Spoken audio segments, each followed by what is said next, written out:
Merhaba arkadaşlar, kanalıma hoş geldiniz.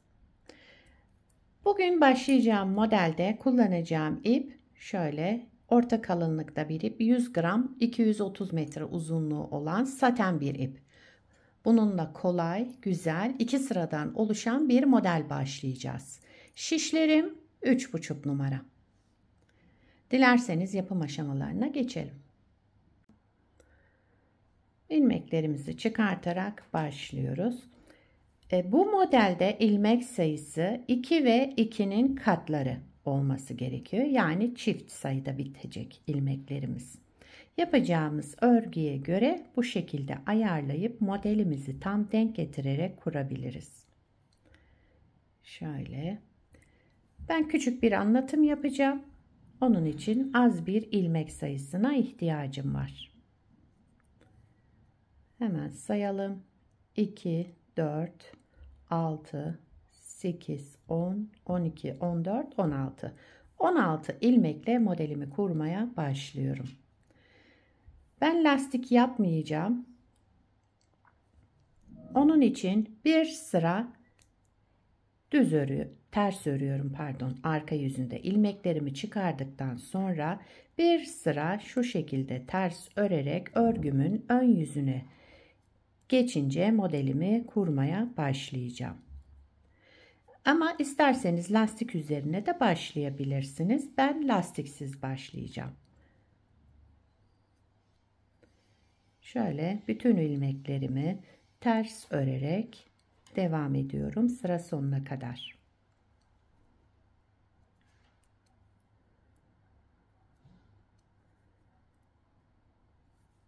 Kenar ilmeğimi düz örüyorum. Örgümüzün ön yüzüne geçtik. Şimdi birinci sırayı buradan kurabiliriz. Modelimiz 2 sıradan oluşuyor zaten. Ön yüzünde yapacağımız işlem bu. Birinci sıra ön yüzündeyim. Kenar ilmeğinden sonra sıradaki 2 ilmeğim, bakın 1 2. 2 ilmeğimin ikisini bir aldım. Düz ördüm. Şişimden çıkarmadan bir artırma yaptım. Tekrar bu 2 ilmeğimi ördüm.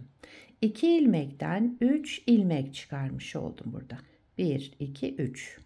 3 ilmek çıkardık. Aynı şekilde devam ediyorum. Sıradaki 2 ilmeğimin ikisini bir aldım. Düz ördüm. Şişimden çıkarmadım. Bir artırma yaptım. Tekrar ördüm.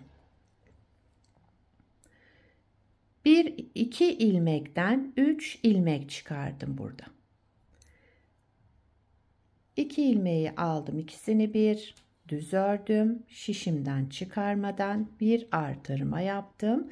Daha sonra tekrar ördüm bu ikili olan ilmeğimi. 2 ilmekten 3 ilmek çıkardık. Bu şekilde devam ediyoruz. Modelimizin ön yüzünde yapacağımız işlem bu.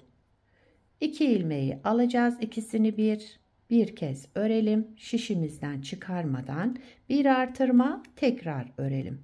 Yani 2 ilmekten 3 ilmek çıkaracağız.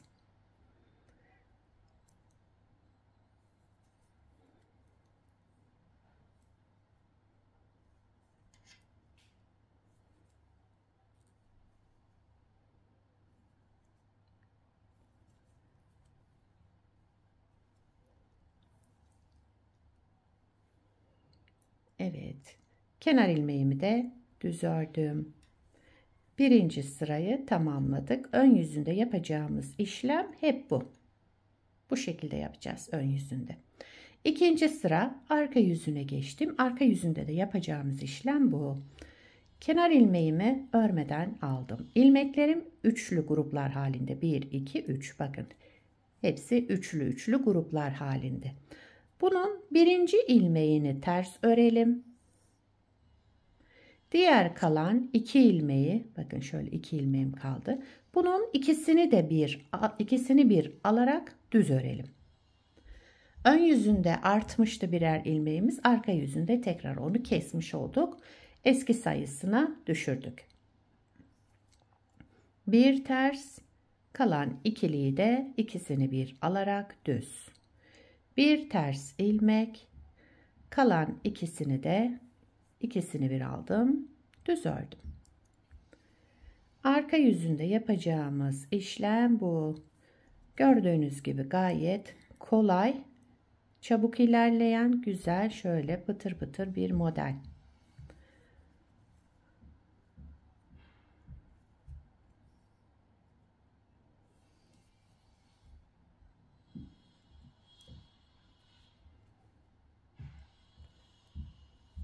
Evet, sıramı tamamladım. Kenar ilmeğimi düz örüyorum.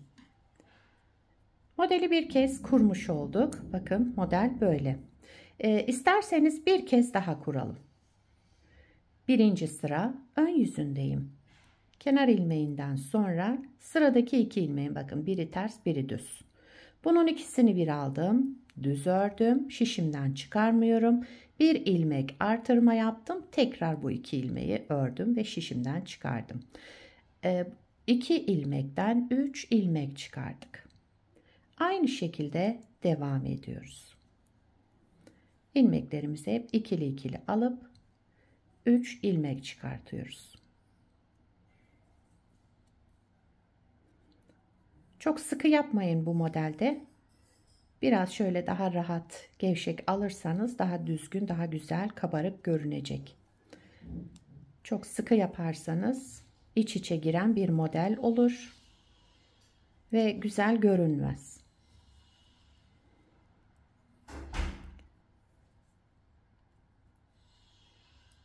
Evet. Şöyle. Son 2 ilmeğim kaldı, bakın. İkisini bir aldım, düz ördüm. Sol şişimden çıkarmıyorum bu 2 ilmeği. Bir artırma yaptım. Tekrar bu 2 ilmeği düz örerek şişimden çıkardım. 2 ilmekten 3 ilmek çıkardım.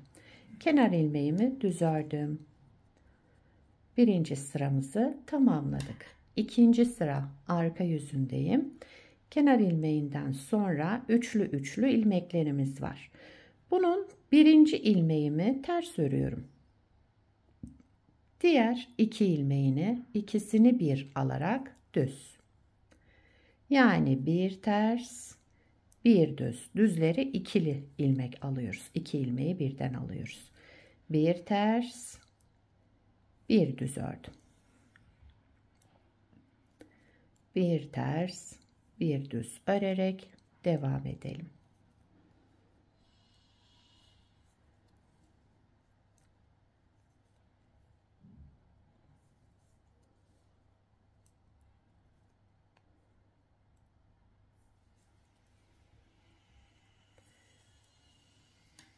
Evet, sıramızı tamamladık. Bakın modeli 2 kez kurduk. Model böyle devam ediyor.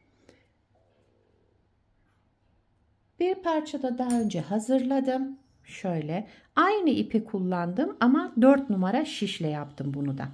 Bakın daha şöyle geniş geniş göründü araları. Bunu beraber yaptığımızda bu yani. Evet. Modelin ilerlemiş hali böyle olacak.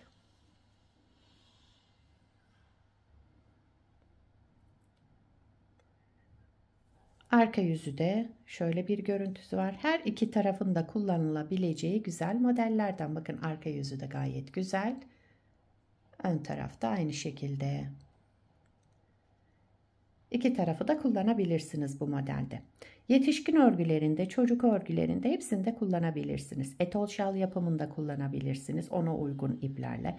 Yazlık örgülerinizde koton, merserize ipler kullanarak yine bu modeli kullanabilirsiniz. Sizler neler yapacaksınız, neler yapacaksınız bu modelle? Onları yorumlarda belirtirseniz sevinirim. Beni buraya kadar izlediyseniz bir beğeni yapmayı, yorum yapmayı, beni desteklemeyi unutmayın. Yapacak olanlara kolay gelsin. Bir sonraki videoda görüşmek üzere. Hoşça kalın.